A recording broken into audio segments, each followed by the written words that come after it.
Добра вечер, почитувани гледачи, јас сум Драган Милосављевиќ, а вие следите емисијата Заспи ако можеш во едно така освежено Скопје после поплодневните дождови, кои што предизвика одредени неволји во главниот град, меѓутоа, ако ништо друго нема, почери. Се шегува малку, се разбира, вечерва како мој ваш гостин, после наистина долго време, во студиото е мојот колега, новинар и уредник Љупчо Златев. Добра вечер. Не на барање на гледачите. Не на барање на гледачите. Да. За да обично знаат да кажат нели на барање на гледачите. Во случајов не на барање на гледачите, да. Но јас сум сигурен дека Златев има што да каже. Секогаш има многу оригинални ставови, верувам дека тој принцип ќе го задржи и вечерва.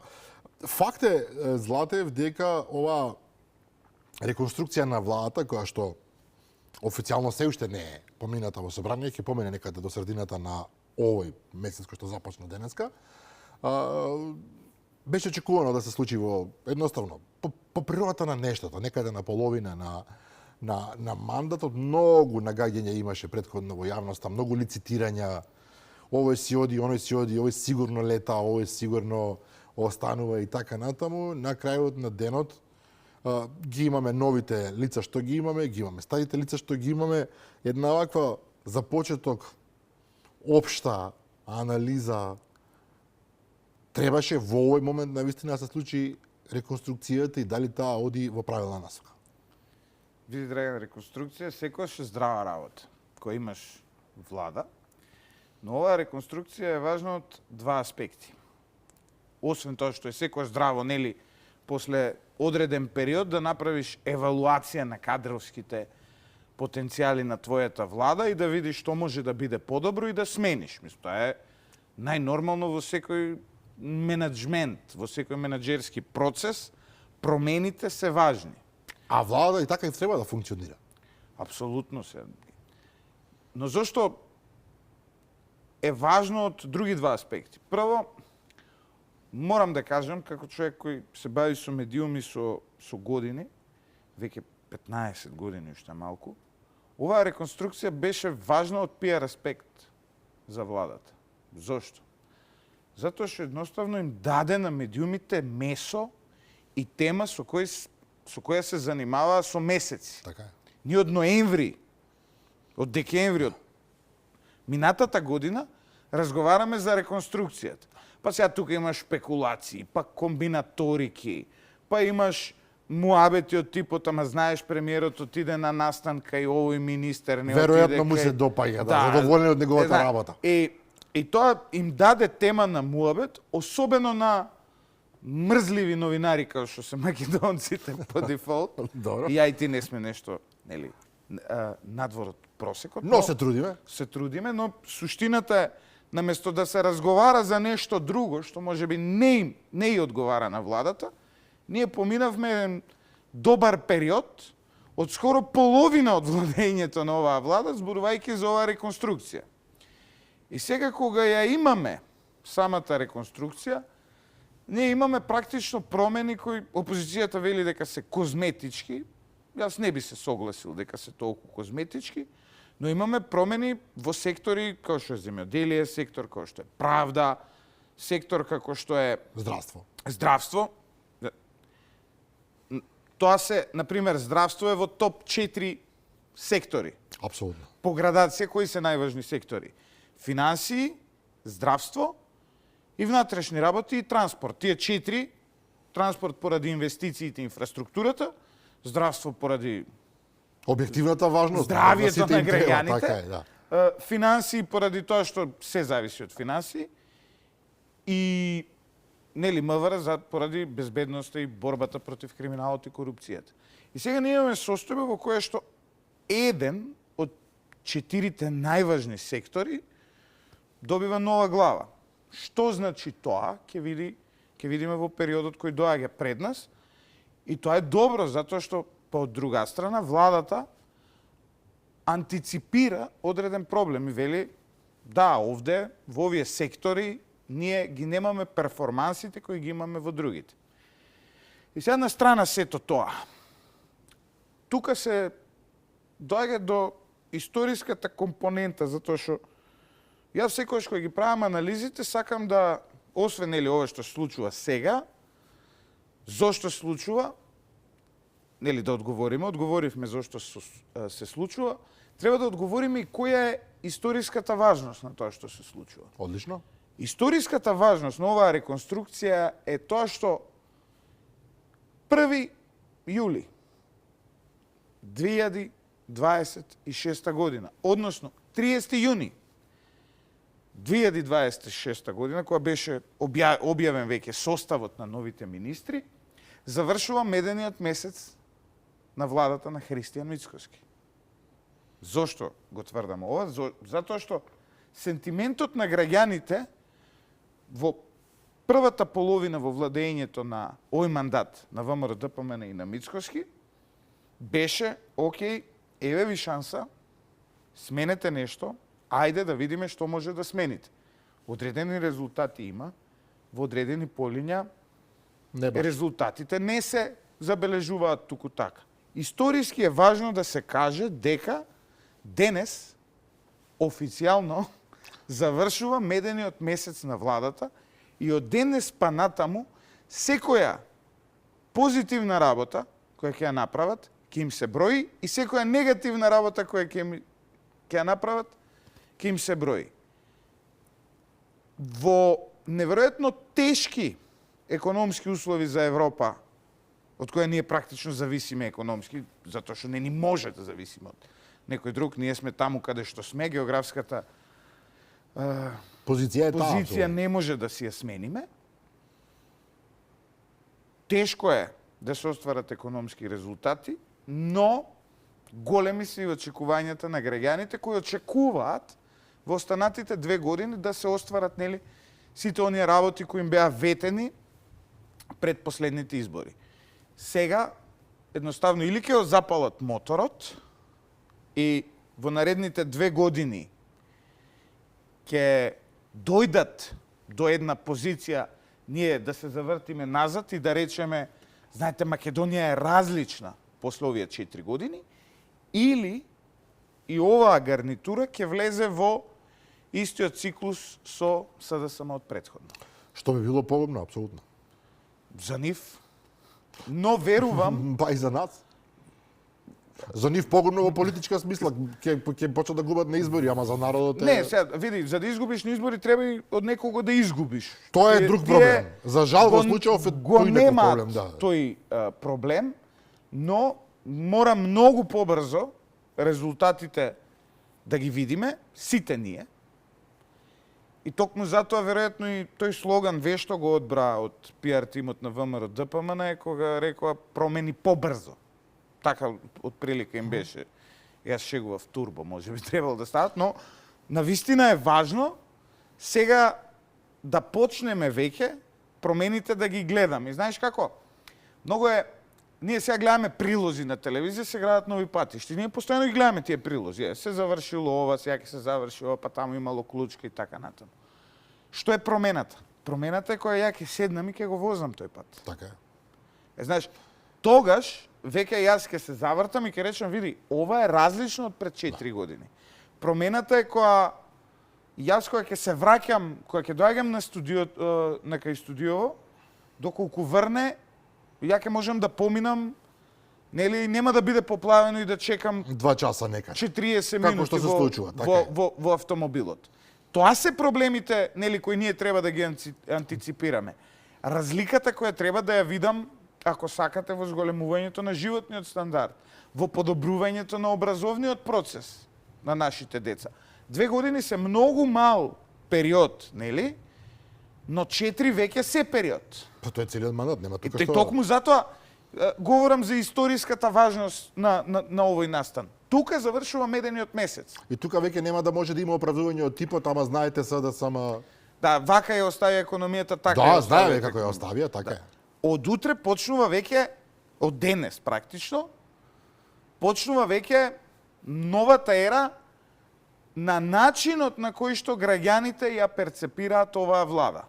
И од неа зависи, и од никој друг, нели, како ќе помине на крајот. Иако, пак ќе кажам, економската клима во Европа која не расте, Европа која практично покажува дека не може да се носи со економиите ниту на Соединените Американски Така, ниту држави, на Кина, да. ниту на Кина, Европа која се повеќе се радикализира внатрешно и исчезнува политичкиот центар. Ако сакаш ќе разговараме, ова е многу важно, тоа е економски, повторно е поврзано со економијата.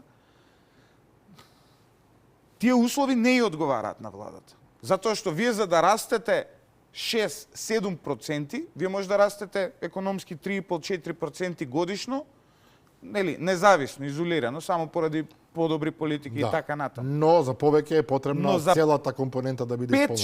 5-6% да растете, треба да расте и обкружувањето и поширокото обкружување. Но вие тотално не зависите од тоа. Вие Да. тотално не може да влијаете Не на можете тоа. да Што влијаете, да правиме да. ако во Германија е така? Да, не може да влијаеме на тоа.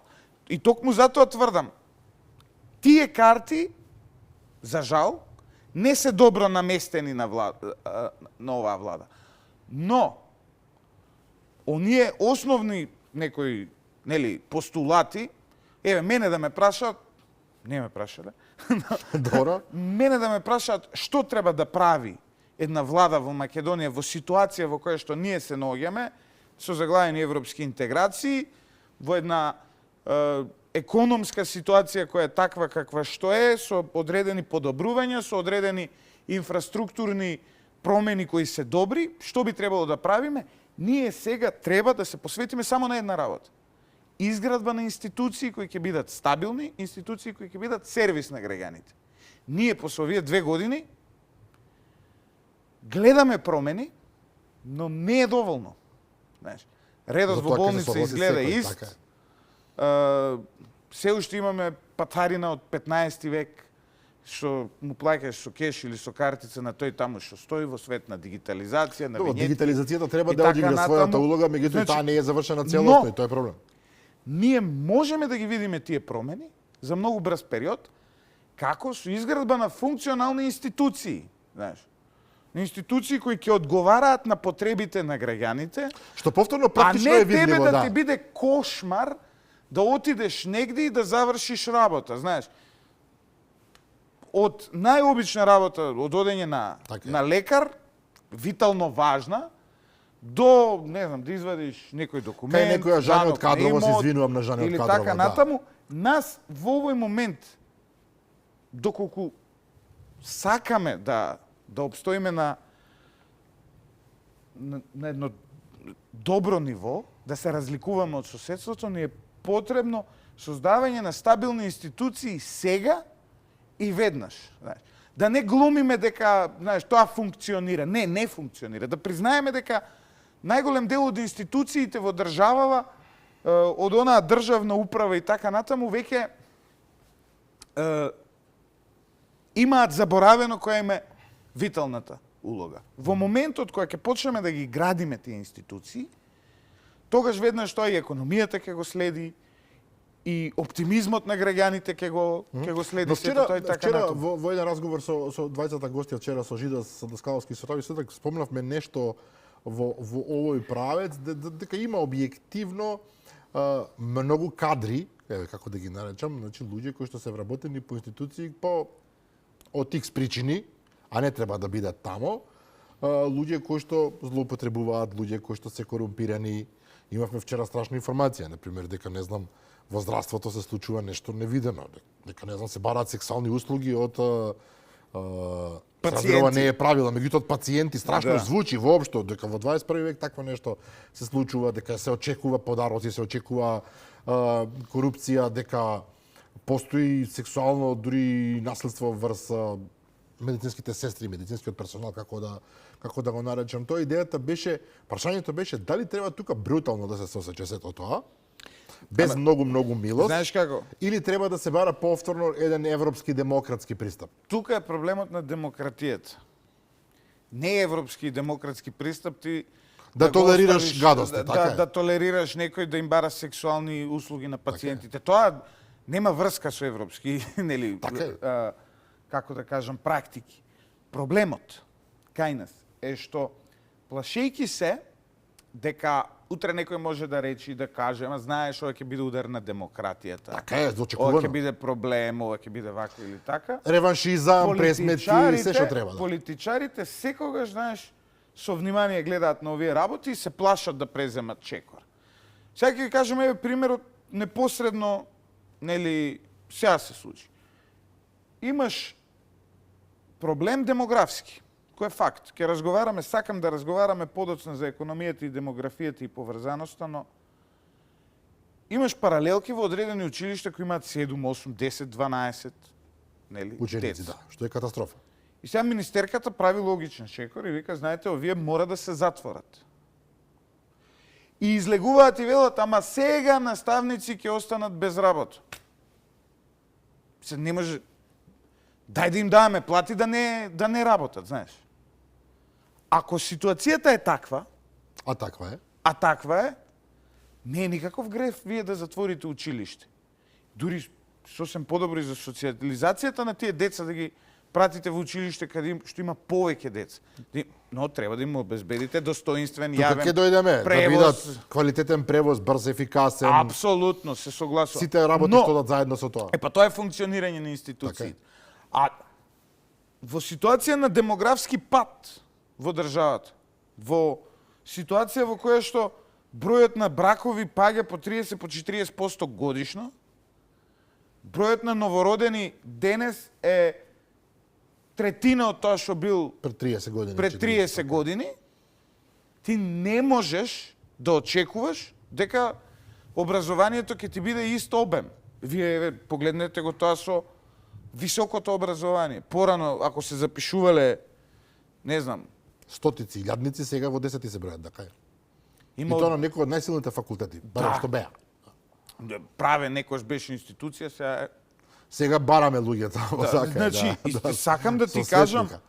и сега, државата не треба да живее во старите митови, треба да ги прати со стојбите И да реагира. и да реагира, брзо се и знаете, ефикасно, сега, да. тоа е тоа, ќе изгуби, мислам, во Македонија, од друга страна, па пазарот на труд е раздвижен, и тоа не значи дека вие ќе изгубите работа, ќе се преквалификувате. Тоа е Знаеш, многу тешко за нашиот веројатно менталитет. Кај наш човек сака да верува дека тамо кај што се вработил пред 40 години, тамо може да остане Драган, до во пензија. 21 век тоа не функционира. Во ниту едно, не, знаеш, сега некој ќе рече, ама ти си многу западен, прозападен, ти гледаш само како е на запад. Така и на исток, така е сегде. Денес веќе Прилагодување, да. не постои човек кој седнал на одредено работно место, многу се ретки случаите и останал 40 години, освен ако е самовработен. И еве, тоа е добрата работа на самовработувањето. И тука и делот со администрацијата се разбира, кој што се разбира пренапумпана. Не, дури и во администрацијата, знаеш. Администрацијата во светот не се гледа као тоа јас цел живот кидам и ќе чмаам во таа истата канцеларија со истите луѓе. Тоа не е така. Администрацијата е секаде во светот одреден дел од кариерата. Вие потоа преминувате во приватен сектор или пак од приватен сектор за да имате работа која е по-лагодна и по-флексибилна. На крајот од вашата кариера доаѓате во државен сектор. Кај нас тоа е се некако јас сега влегов и цел И живот не ме седам вадите од тука. тука. Мора да научиме дека работите не функционираат така и дека пазарот на трудот нема да ги следи вашите лични потреби. Знаеш. Не е овде работава што јас сакам. Економијата не функционира што јас сакам. Јас сакам да имам приватен авион, замок у Шкотска и што друго сакав. Има пар работи што ги сакам, ама Сакам и јас, ама ама не можам нема, да ги така имам, е, знаеш. И сега исто и со вработувањето, исто и со се друго. Тоа е тоа. Колку е прифатливо решението? Не ова желботека. Така. А колку е во меѓувреме прифатливо решението со носење на, бидејќи ова е исто така многу важна тема, носење на луѓе од далечниот исток главно да Види, помогнат во ова нашата сега ќе го кажам е непопуларно. И жалам што е непопуларно. Но ние сме жртви на замката која сами си имаме поставено како народ и како нација. Добро? Те молам објасни? Вака,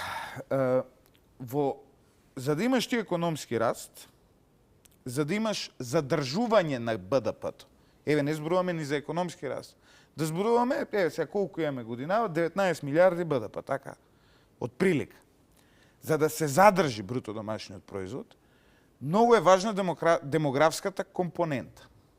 Доколку тебе ти умираат Повеќе луѓе што се раѓаат, а тоа се случува очигледно. и ти во државата имаш помал број на луѓе, популацијата не ти расте, не ти се одржува на одредено ниво, При тоа старе, ти не можеш економски да растеш. Ти ја имаш математиката против себе. Зошто?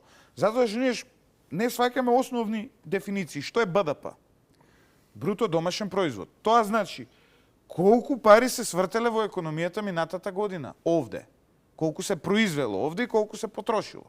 И сега ти, ако видите пред 30 години колку лебови се произведували и сега колку лебови се произведуваат, затоа што има помалку луѓе, вие ќе видите дека практично поради тоа луѓе изгубиле работни места, затоа што не може некој да ви дава плата ако вие Немаш да работите, да. ако му се намалило производството. Еве вземаме као леб, као пример Така е. кажуваме. Си изгубиле работни места, економијата отишла надоле поради се и се што. Поради пред се демографскиот пад. Демографскиот пад не е само поради иселувањето. Кај нас само знае да кажат иселување. Мобилноста која денес на работниците е поголема споредбено со минатиот век, не е главната причина за сето тоа. Тоа е промената на животниот стил. Знаеш, нашите родители имале положивотен стандард кој не родиле нас. Од тоа што имаме сега ние. Па ние не продуцираме повеќе деца од нив. Туку најчесто продуцираме помалку деца така. од нив. Да бидеме реални. Не е тоа сега, па не сум ја ни оној, како да кажам, демохристијански тип што сега ќе ве убедува правите деца и така натаму. Јас само ви констатирам економска реалност. Тоа е дека промена на животен стил бе поразлично гледаат луѓето што гледале претходно. Но си носи консеквенции. Носи економска последица. Што е економската последица? Тоа значи дека тебе економијата ти зависи од тоа да увезуваш работна сила. Нешто што е во цела Европа случај, не е само овде. Да, но ние се плачиме од тоа.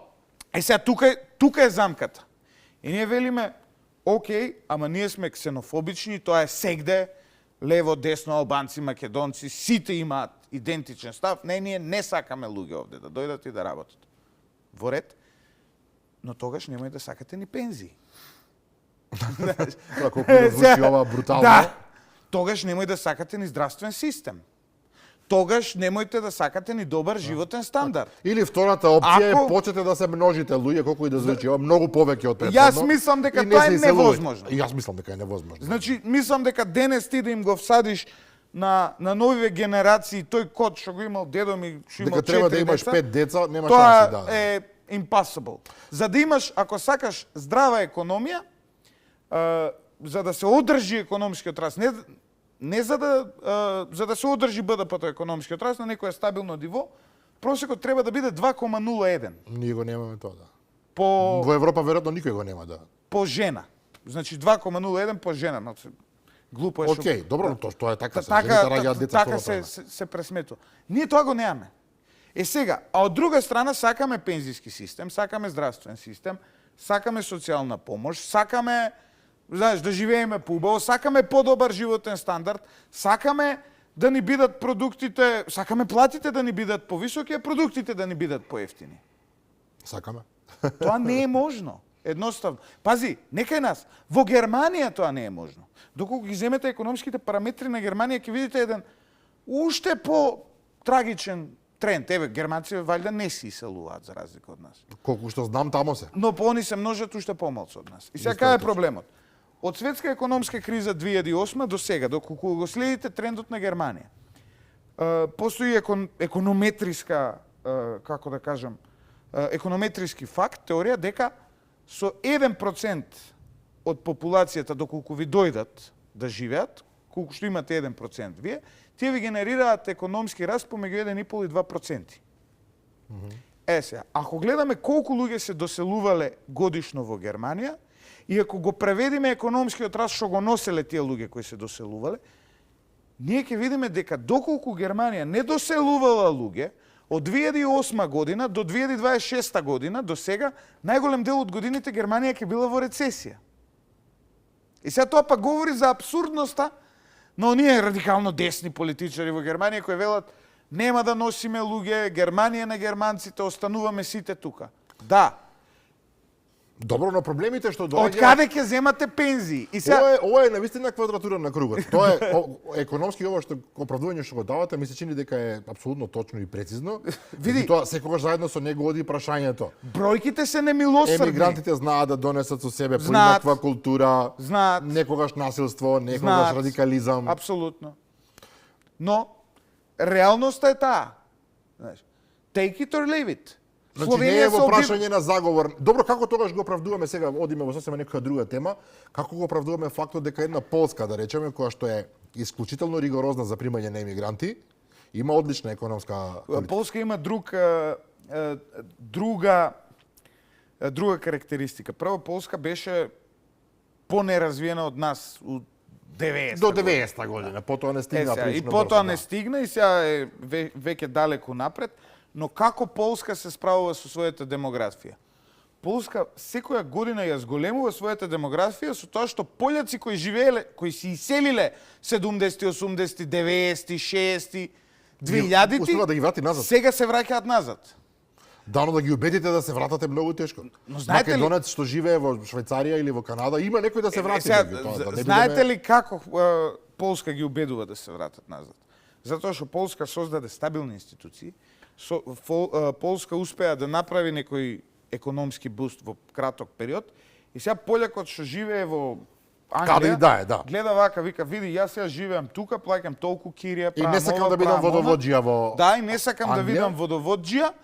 Не, затоа што помалку пари ми остануваат мене, ја треба да платам Од 3000 практични фунти, причини, така, 3000 да. фунти кирија. Да, ја ќе си одам у Полска, у Полска имам стан од мама и тато. и подобро ќе живеам. Или поевтин ме, можеби ќе заработувам помалку, но ќе живеам подобро.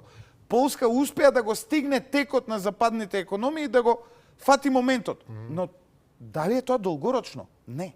Затоа што квантумот на луѓе кои вас ќе ви Повторно се вратат, е лимитиран, да. повторно е лимитиран.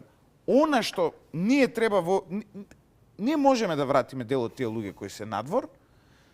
Зошто? Затоа што кога ќе отидете надвор, вие сваќате дека сте богати.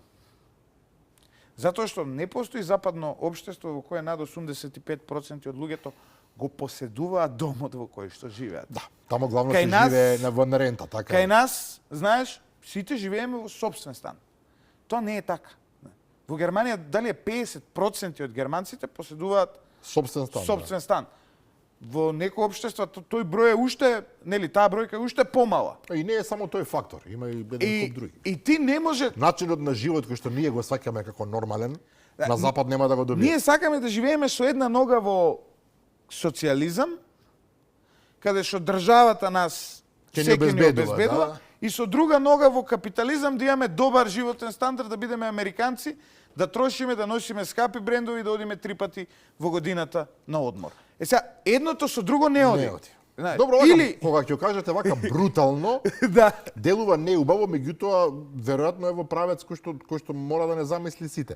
Меѓутоа морали тогаш да доаѓаат луѓе дури од таму кај што доаѓаат, од Непал, не знам, сега напамет. Немам ништо против луѓето, да се разбереме, ги гледам по улици. види, при економската миграција секогаш е многу јасно. Во една земја доаѓаат да работат само луѓе кои доаѓаат таму од посиромашна земја. Е, Од сега, Шведска тешко е дека ќе дојдат, меѓутоа у Шведској проблеми. Да, Знаете, проблеми здраво, у Шведска, како да, беше да. топ листа над реалиста. Значи, не може у Македонија да дојде некој од Грција положивотен стандард Така е. има од Грција. Не може од Србија, и тие имаат подобар животен стандард. Од Бугарија не може исто така. Тука ќе го затвориме тоа. Да. Добро. И од кај ќе дојде, знаеш? Не може, ти не можеш да ги бираш. Тие доаѓаат тука за леп да извадат. И сега тие се од тамо, од Бангладеш, од Индија, од Пинџаб, како се викаше, Да. индиската провинција. Од Пунџаб, Сега, да. Од Пунџаб, да, се извинувам. Ја, кај Пинџаб. Видов на Фејсбук еден дечко од Пунџаб што работи у Македонија, таква љубов кажуваше кон оваа земја, тоа е неверојатно. Ја не сум видел македонци толку да ја сакаат Македонија, да. Интересно. Многу интересно. Ајде се вратиме малку на реконструкцијата. Оној дел што мене ми остана, се разбира, не на мене туку, воопшто како факт, освен здравството, сите овие тешкашки министерства, ајде да ги наречеме, на кои што се луѓето од највисокиот ешалон на ВМРО ДПМН останаа сигурни. Да. Тука Што е збораме тука? за одбрана, се разбира, внатрешни работи, надворешни работи. Види, политиката на владата ја спроведуваат луѓето на кои што премиерот им верува. И доаѓаат од неговата партија. Имаше спекулации од типот сега ќе следат некакви внатре партиски пресметки, па некој ќе биде елиминиран ВМРО заради ова. ДПМН не е таква партија. Значи структурата на ВМРО ДПМН е Не функционира како во СДСМ каде што се познати оние византиски игри. да, во ВМРО ДПМН не и таму Добро, мора да ги има. Да кажеме дека ги нема е лага, меѓутоа ВМРО ДПМН тие проблеми ги има кога се у опозиција. Кога се на власт све е добро. Тоа е разликата. И стварно е така, впрочем и во СДСМ е така. Па добро, на власт секогаш е комотно. Да, но и тука има еден интересен момент. Председателот на владата, Христијан Мицкоски, значи премиерот, даде изјава која што ги демантираше сите оние кои што тврдеа, а и тука преминувам во една друга тема, во изборниот законник, дека тој всушност планира 2029 година да се кандидира за председател на државата, значи кога ќе заврши мандатот на Гордана Седјановска Давкова, а тоа па оди во истиот термин со кога завршува неговиот мандат во ВМРО ДПМН како лидер на партијата и просто некако се наметна во јавноста таа информација дека тоа е тоа, тој се подготвува за председател и сега тој баш промптно она го демантираше ова. Види, сега ова што ќе го кажеме не е атрактивна тема, исто. Ова е веќе трет пат како кажувате не е атрактивна тема, добро. Твојот бивш колега од оваа емисија ќе ми се наљути за ова што ќе го кажам. Ајде. Христијан Мицкоски се уште е млад човек. Значи он реално е во Добро, нема ни 50 години, да. Нема ни 50 години, он е во зенитот на некоја и професионална и политичка кариера. Председателската работа во Македонија е атрактивна за луѓе пред или по пензија. Зошто го тврдам ова? Затоа што реално акцијата која вие имате во председателската работа се сведува на одење по форуми и примање на деца за не знам, за добро, сега некој ќе рече дека се разбира дека ингеренциите на председателот се многу помали од тие на премиерот, меѓутоа има улога во надворешна политика, има улога во улогата номинално е овој командант на вооружените сили. Улогата која согласно политичкиот систем на Македонија ја има е таква да за нашите секојдневни животи, најискрено ви кажувам, еве, мојот секојдневен живот, твојот секојдневен живот, она што ние секој ден го имаме како проблеми, предизвици и така натаму, министерот за финансии е 6 или 7 пати поважен од председателот на државата. Се ти зборувам од оно анализа Power Politics. Кој колку е важен за било што ќе се случува. За мене номинално е овој на прво место, ова е пети, шести човек, така. Номинално во Англија Чарлс се прв, па кој го праша за нешто. Во принцип надворот од палатата е да. Обично они сега му даваат буџет ти пари таму джепарац, па сега му го намалиле, му го зголемиле. Не, сериозно па платил е така. данок за прв пат, да. Да, па платил данок, па сега скандали зашо рекол вака или така. Значи, тоа е тоа, шефот на државата, па не само овде сега. Франција, да речеме, има председателски систем, таму е важно кој е председател.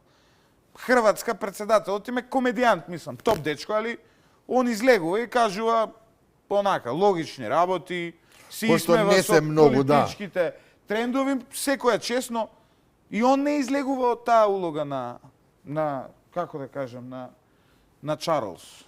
Ајде да преминеме на нешто друго. Изборниот законник, многу интересна работа. Инаку верувам дека Христијан Мицкоски како премиер нема да, според мене, барем гледајќи ги неговите перформанси и рейтингот кој го ужива, на сите анкети Христијан Мицкоски убедливо прв. Тоа не е спор. И тоа не може да се смени за краток период. Јас верувам дека тој има рейтинг најмалку 3 мандати да биде премиер. И сега прашањето дали ќе сака да го направи тоа е до него. Тој рече дека ќе се повлече од лидерската позиција во ВМРО ДПМН, но нема кажано за премиерската позиција. А добро, ќе биде компликувано ако не биде председател на партијата. Зошто? Тоа се некои наши непишани правила. Непишаните правила се тука само за да се скршат. Така е. За изборниот законник, велам, се испокараа на мртво име, се извинувам на речникот. СДСМ излезе со 13.500 амандмани со намера да го блокира овој изборен законник. Левица се разбира се придружи во таа приказна. Левица зборува дека главниот проблем е се разбира финансирањето на партиите од страна на државата, многу важно. Зошто? Па затоа што минатиот пат левица не доби дел од колачот. Ама сега рекоа, еве сега од ВМРО им викаат нема проблем, еве сега ќе добиете.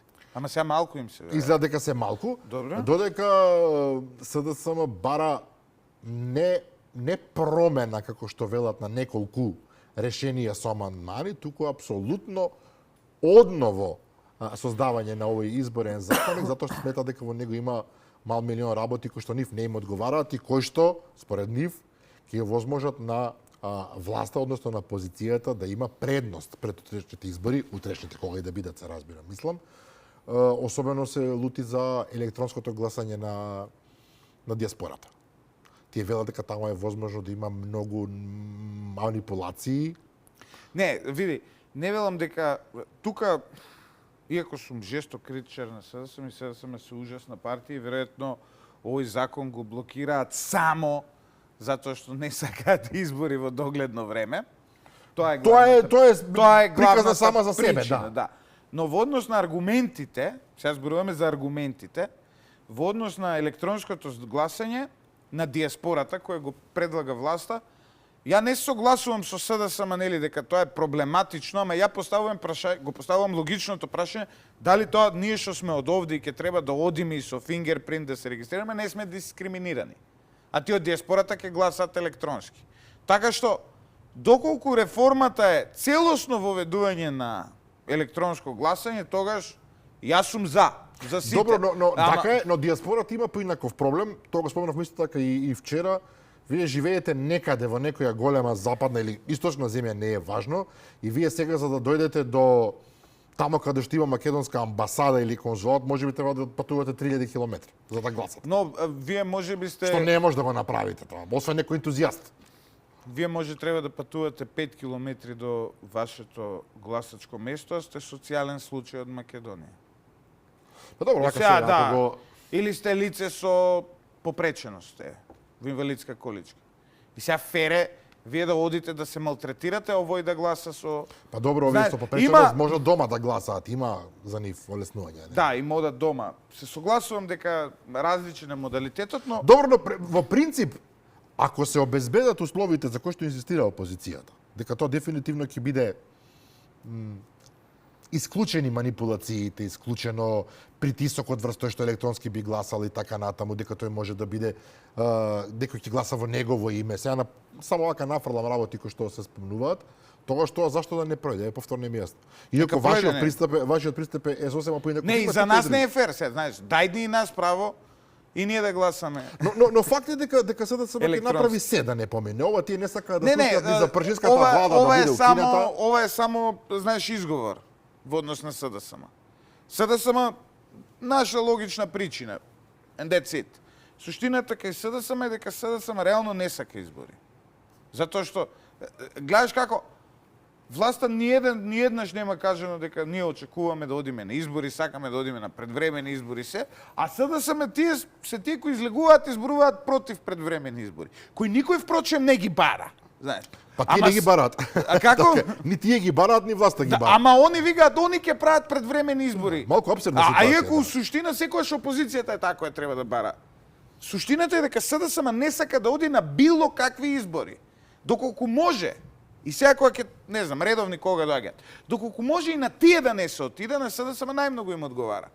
Што вака е контрадикторно, затоа што кога си во опозиција треба да молиш Бога да има избори. Тој, како да го наречам, фрчковизмот, нели, кој е манифестиран преку таа провинцијска мудрорија, СДСМ го носи во ваква бездна. Во ваква ситуација во која што се, и сега тука има уште еден момент кога сме веќе кај СДСМ, мора да ги спомнеме, се разбира, неизбежни се. Тамо се очекуваат промени. Се очекуваат промени во смисол на тоа дека ова сега раководство кое што е тамо, очигледно не ја врши работата како што треба, тоа го покажуваат сите анкети, тоа го покажува јавно изразеното незадоволство, меѓутоа тие однапред ги осудуваат сите обиди одвнатре да се реформираат и сега се бркаат, тај да ги наречам ВМРО-вски вештерки, внатре во редовите на СДСМ. Па велат ВМРО ДПМН се обидува да не инсталира Знам 2.0, односно ќе ни направат нова партија со наши побегули во наводници, кои што ќе треба да извршат ново предавство на социјалдемократската идеологија за да одработат за пусти ВМРО-ски интереси. Па види, секој оној кој сака да изврши предавство на заевизмот како начин на поимање на светот, е во суштина добар човек. Мое лично видување. Секој оној кој сака да излезе од кругот на омраза кон сопствениот народ и брутално крадење и откажување од секој можен национален интерес, ако некој сака да го напушти тоа, тој е пристоен човек. Така што немам тука дилеми околу тоа кои се овие луѓе, што прават, како прават. Но веројатно мислат да на идејата демос. Тие пак утрите не се кажуваат кои се. Што е посебен проблем. Да. Што треба да нагаѓаме? Кои сте вие луѓе што се будите? Иако ги знаеме кои се. Иако ги знаеме. Не се кажуваат за што се залагаат. Значи не велат ние залагаме за, туку прават панел дискусии по Chatham House Rules. Да. Каде што не смее да се дознае што се зборувало. Не смее да се дознае што се зборувало, тоа е Chatham House Rules, ама не смее да се дознае кој кажал. Кој кажал, да. Да. Што е? Исто во политика вие одите и викат јас сакам ова, знаеш. Така е. Ова нудам, ова ми се можностите. И сега вие и ги имате тие луѓе, веројатно достоинствени, фини луѓе. Јас колку што знам, таму има и окей луѓе, да. Најголем дел се окей луѓе. И го имате СДСМ кој сега ги напаѓа нив како предавници, вакви, такви и онакви, а они кутрите се плашат да се покажат кои се. Зошто? Ова никогаш не ми стана јасно зошто. Страфот плашат да нападот. Ама да не им се деси тоа што но нема друг начин. Како? Но нема друг начин. Вие не можете да направите реформа, да го трнете актуелното раководство ако имате намера да промените работи без да биде јавно, јасно и гласно. Нема друг начин. Сега вака. Во Македонија единствен начин, таков не е законот за политички партии, единствен начин да тргнете лидер на политичка партија е тој самиот да рече јас си одам. И ова важи за сите лидери на политички партии, на мали, средни, големи политички партии, на секоја партија што било кога се основала во историјата на Македонија. Во Македонија лидер на партија може да си отиде само кога тој сака. Во Македонија вие не може лидер на партија да го отстраните преку демократските институции на партиите. Зошто? Во Македонија лидер на партијата не е тој што го сакаат најголем дел од членовите. Не е тој што го бираат најголем дел од членовите. Во Македонија, Драган, лидер на една партија е човекот кој го има печатот. Добро. Где е печат? Така и може да продуцира со тој печат документ дека тој е лидер на партијата.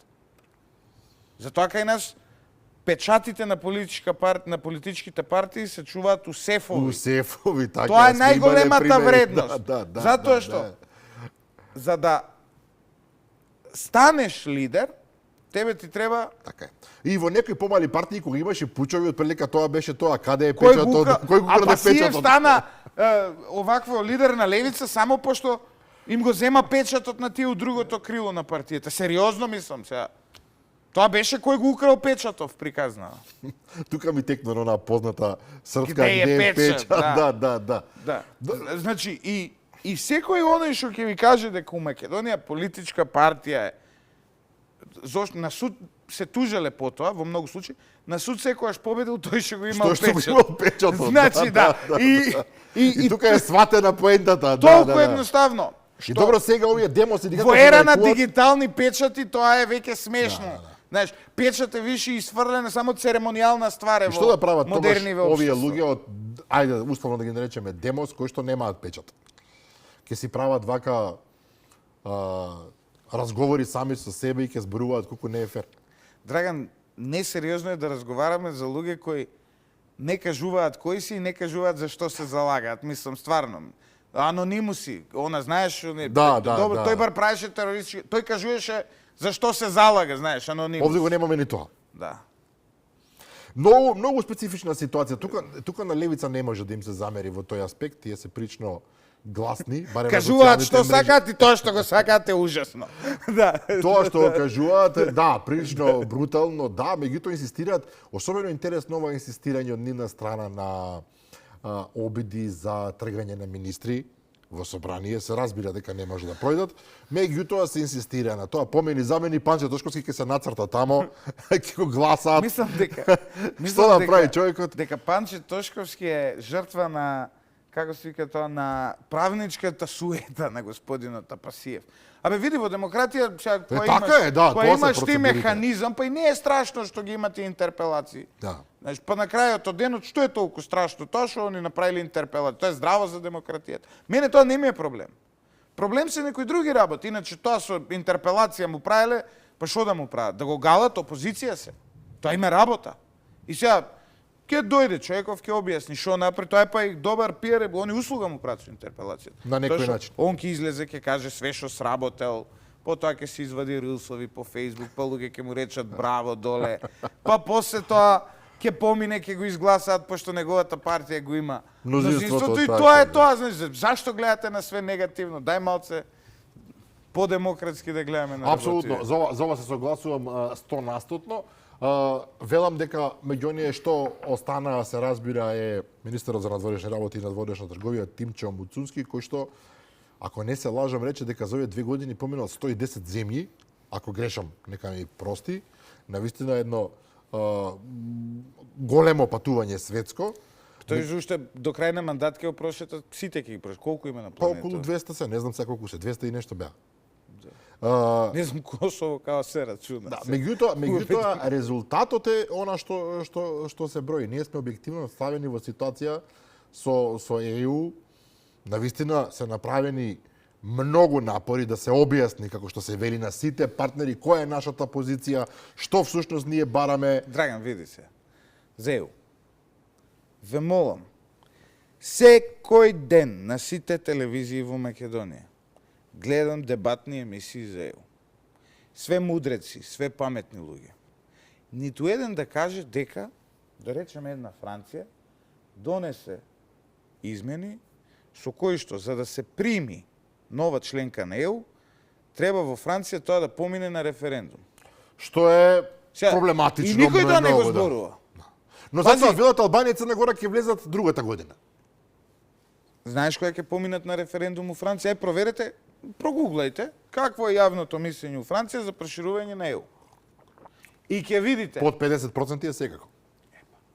А треба на референдум да помине. А тоа ако не се лажам и Холандија го мисли истото и Данска, ако не се лажам. Но разликата е што у Холандија може таму политички да се издействува, па владава да прифати собрание да се издействува и така натаму. Овде не. У Франција треба на референдум тоа да се изгласа. Ја ова го дознав сосем случајно, пошто има дебати, слушам BBC радио, има дебати во Англија дали да се враќаат назад. Да. И што викаат нема шанси сега враќање. Не, и доаѓа професорка некоја и објаснува, вика луѓе какво враќање назад, имаме проблем. Што? Французите треба на референдум. Треба на референдум да одлучат. Знаете вика која ќе одлучат они ние да се вратиме во никад. И ти гледаш и викаш чекај малце. За Англија, за Британија ќе речат никад. А нас со Албанија и со Црна Гора, тоа французите толку многу сакаат. Така што, проширувањето на ЕУ во овој формат, повторувам, во овој формат како што е тешка работа. Тешка работа. Но... И тоа не важи само за нас. Важи за Албанија, важи за Црна Гора, важи и за како се вика? За Србија, и за Србија, важи и за Босна и Херцеговина. Да, но важи и за Молдавија и за Украина кои почнаа преговори. Кога ги видиме па за тоа дојдовме. Молдавија и Украина добија почеток на преговори. Ајде да видиме која ќе влезе у ЕУ. Ајде да видиме. Ма тоа не баш да видам. Така излага тоа нас не ни е утеха, како да кажам, тоа што една Молдавија ќе остане веројатно. Дали гледаш дека уствари не гледаат нас како заморчиња. Што ни прават? Сега е фронтранер Албанија и Црна Гора. И сега наеднаш има у Албанија Фламинго револуција, сега е фронтранер Црна Гора. И сега е фронтранер Црна Гора и сега ќе им изместат нешто. Да. И после ќе биде фронтранер Македонија. Па ќе биде Србија и цел време ќе се менја фронтранер. Тоа е помалку подсмевање со нашиот и на сите ќе им викаат гледај кај отидоа они напред. Например, Албанија и Црна Гора го имаа комплексот од 2005 до 2015 нив им викаа, видете Македонија каде е напред во реформскиот процес. И они беа тука изфрустрирани, леле Македонија, јас сум седел со луѓе од Црна Гора, од наша фела ми викале, ви сте напред у европских интеграција, напред, еве, бидовме кај сме. И сега, они се напред у европских интеграција, но во суштина, сите сме во една иста бара, каде што, онака, си правиме, се лажеме себе си дека одиме негде. Не. Нема идеја за проширување со Западен Балкан, која ќе има, ќе ви кажеме. Никој тоа нема да го рече форма, јавно. не. Никој тоа нема да го рече јавно. Никој. Секогаш ќе биде со задоволство ве чекаме. Европското семејство без вас не е потполно. Вие сте природно во нашите граници. Објективно ние сме стварно една дупка внатре во Брат, види Европската сега, унија. они нас сите не гледаат као некаков ориент. И ние... Па и Бугарија и Романија беа ориент, меѓутоа Уште други ги причини гледаат као ги ориент, примија. веруjem. Но тамо се. Но бугарот Види, може да оди. Бугарија, и романецот- Романија и Грција се ориентот кој и троши многу пари на ЕУ. Они така гледаат на нив. Не гледаат као на цивилизација. Не. Они викаат, види, ние на овие толку пари им даваме ради геополитика. Геополитика. Добро, геополитиката нели сега оди во наш правец? Не. Зошто? Па затоа што Европа се соочува со Види, екзистенцијални прашања. Европа се соочува со сериозен демографски проблем, ќе оди во наш правец и да не пуштат на брза трака вака, во истиот момент кога на ЕУ кога ќе завладеат со ЕУ расисти, какви што се повеќе нели растат онаа радикална десница, и кога ќе речат тие радикални десничари, видите, нас ни требаат. Бели христијани. Да, дај ќе ги донесеме овие. Нас ЕУ не гледа, сите нас, исклучиво како идни белгици, германци, холандези и така натаму. Работна сила Тоа која што е недостаток. политиката на ЕУ кон нас. Затворен цитат. Добро, но што правиме тогаш со овие иницијативи од типот на иницијативата Мерс Макрон? Ке влегувате полека, сегментативно, парче по парче ќе ве Ама внесеме каде во тоа е ова, официализирано? Нигде. Тоа Добро, се нон-пейпер муабет. е, да. Но ке речете доаѓаат од највисоките две глави Драган, во знаеш, Европа. тоа е као ти или било кој некојаш сме имале девојки, ке лажеш се. Ке денес. лажеш. Ке лажеш. Ако пројде. Па знаеш ја вака, така ние. И добро, да, но се разбира, ние не можеме, апсолутна ситуација ти е, ние не можеме да речеме добро, се подигрувате Не може, со да. нас, мораме да продолжиме по тој Затоа правец ти- и добро е да се оди по тој правец заради наши лични Ние се внатрешни што причини. треба да направиме, Драган, е ова прашање да го ставиме како прашање од втор ред. Да речеме, европската интеграција е важна, Кога дај- ќе дојде време за неа. кога ќе дојде време за неа. Дај ние да си ги средиме институциите. И треба да седнеме и нашите институции да станат институции. Како во Европска унија? Во Како дел во од Европска унија, не сега. После тоа дали ќе ни примат или не, ќе ни биде сеедно. Па и на Швајцарија е се една. Не ни бара. И на норвешки е И на- седно. Значи, затоа ти викам, дај ние да се фокусираме на она што го имаме, да направиме стабилни институции, институции кои ќе бидат сервис на граѓаните, институции кои ќе го имаат човекот во средината, а не мокникот, ајдукот или партијата. Која јас и некој од градежна мафија за исто време ќе завршуваме работа, тогаш ние имаме институции. Тогаш. Убаво кажано. И не само Затоа тоа од што- градежната мафија, туку И било од разни видови на мафии, да. ние реално страдаме од локални ајдуци кои постојано настапуваат негде и се фалат со политичка поддршка, Знам се човека, фалат да. со пари кои ги даваат овде или онде. Тоа е тоа, Драган. И ние можеме да излеземе од тој круг доколку сакаме и наредните 2 години од владењето на оваа влада ќе бидат многу важни во однос на тоа. Финална порака. Липчо Златев, благодарам за гостувањето. Јас ветив дека ќе биде многу интересно и мислам дека го оправдавме тоа очекување. Почитувани пријатели, ви благодарам на вас за вниманието со кое што не следевте. Утре во 15 часот се разбира реприза издание на оваа емисија. Јас ќе закажувам нова седба со мене и со нови гости следниот вторник во 22:30. До тогаш пријатно.